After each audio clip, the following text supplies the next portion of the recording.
You already know what you're supposed to do. You know the strategies, you know the moves, you know the exact steps that would change your financial life.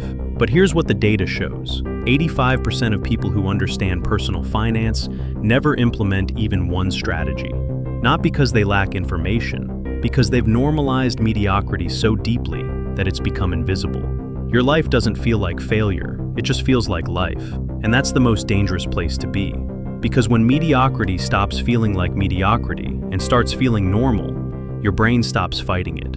Your brain stops seeing the gap. And that's when the real damage happens. The thing about accepting mediocrity is that it doesn't feel like acceptance at first. It feels like clarity. It feels like wisdom. You tell yourself, most people don't become rich. Most people struggle. Most people live paycheck to paycheck. Therefore, I am normal. And normal is acceptable. Normal is safe. This is how your mind works. It takes your reality and compares it to your surroundings. And if your surroundings are also mediocre, mediocrity becomes the baseline. Your baseline. You're normal. You're acceptable. You're standard. You're not failing because you're around people who are also not succeeding. So failure becomes success. Stagnation becomes contentment. The gap between what you know and what you do becomes invisible. But it's still there. It's still costing you, just in ways you've learned not to see. Look at your neighbor, your actual neighbor, the person who knows less than you about finance, who hasn't read the books, who doesn't understand behavioral economics, who doesn't know about compound interest or asset allocation or tax optimization. Your neighbor might be saving more money than you. That neighbor might have more invested than you. That neighbor might be building wealth while you're still consuming information about building wealth. And the reason isn't intelligence, it's not education, it's not luck. It's one tiny variable that you've completely ignored. Your neighbor's environment makes saving automatic. Your environment makes consumption automatic. Your neighbor changed the structure of how money flows. You changed how much you understand about money flow. And understanding doesn't equal execution.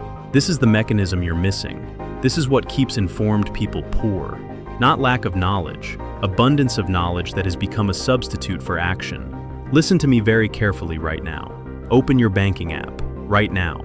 Look at your last 10 transactions, not to judge yourself, but to see the pattern. How many of those were investments? How many were dopamine? How many were decisions made by the version of you that's trying to execute? And how many were decisions made by the version of you that's accepted mediocrity as normal?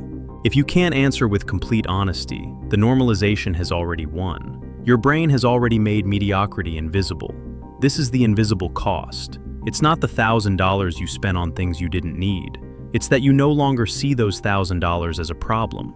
It's not the 5 years you spent consuming information instead of executing. It's that those 5 years now feel like preparation, not procrastination. It's not the gap between what you know and what you do. It's that you've stopped noticing the gap exists. This is what normalizes mediocrity, not ignorance.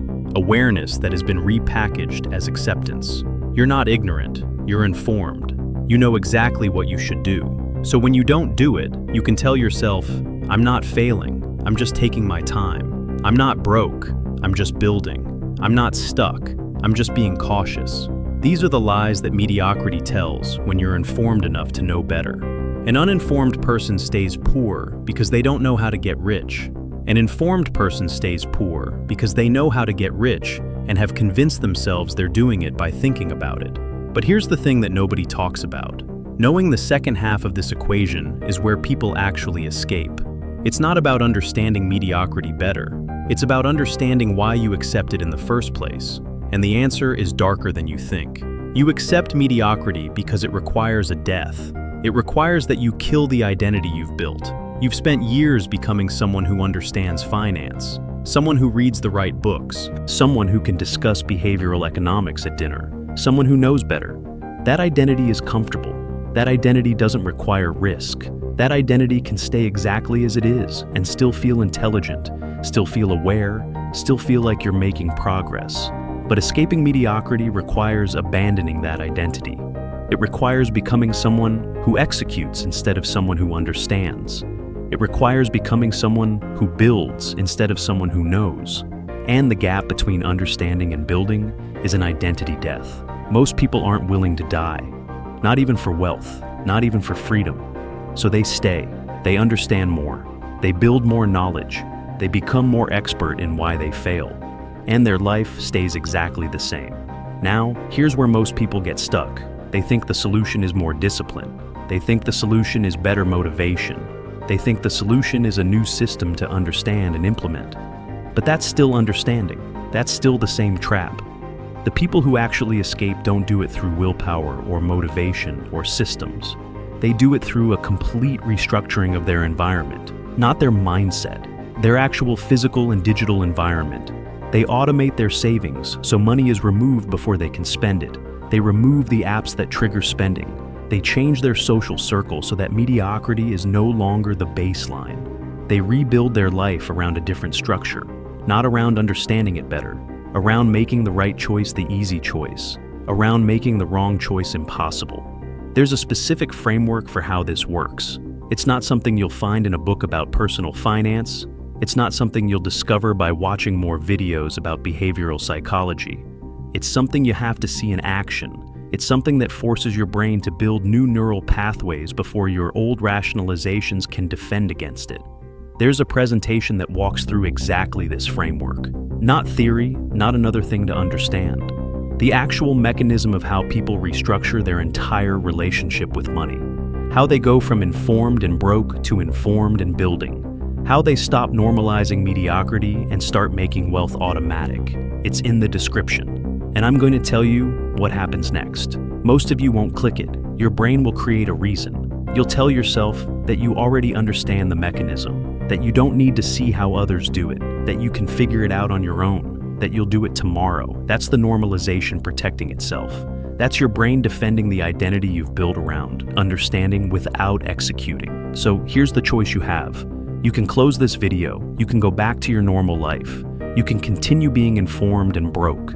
You can continue knowing exactly what you should do and not doing it. You can continue watching the gap between your knowledge and your reality grow wider every year. Or you can do something different right now. You can interrupt the pattern. You can click the link in the description.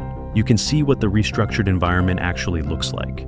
You can watch someone who escaped explain exactly what changed, but only if you're willing to accept that understanding isn't enough.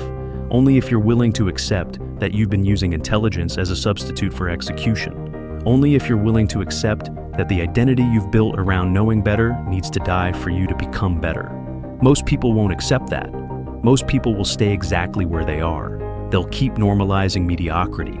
They'll keep accepting it as normal. They'll keep telling themselves that they know better. And their life will keep reflecting exactly that. They'll be informed, and they'll be broke. They'll understand the mechanisms, and they'll be trapped by them. They'll see the gap, and they'll fill it with more knowledge. They'll watch the years go by, and they'll tell themselves that at least they tried to understand it. At least they were aware. At least they knew better. But awareness isn't the same as change. Knowing better isn't the same as doing better. Understanding the trap isn't the same as escaping it. And one day, when you're 40 or 50 or 60, you'll look back at all the knowledge you accumulated, all the books you read, all the videos you watched, all the understanding you developed, and you'll realize that it cost you everything. That the price of accepting mediocrity while knowing better was your entire financial future. That's the hidden cost. That's what nobody talks about. The cost isn't paid in the moment. It's paid in the years that follow. It's paid in the compound interest you didn't earn, in the assets you didn't build, in the opportunities you didn't take, in the freedom you didn't achieve. It's paid in the gap between who you could have been and who you became. And by the time you realize the cost, it's usually too late to pay it back. So the question isn't whether you should click the link in the description. The question is whether you're willing to accept that mediocrity has become your new normal. Whether you're willing to live the rest of your life as an informed person, trapped in an uninformed person's financial reality. Whether you're willing to let the gap between knowing and doing become the defining feature of your life. Because that's what's really happening right now. That's the choice you're actually making. Not whether to click or not to click, but whether to accept the cost of mediocrity or to pay the price of change. And the cost of mediocrity is your entire future. The price of change is just your current identity. Which one are you actually willing to pay?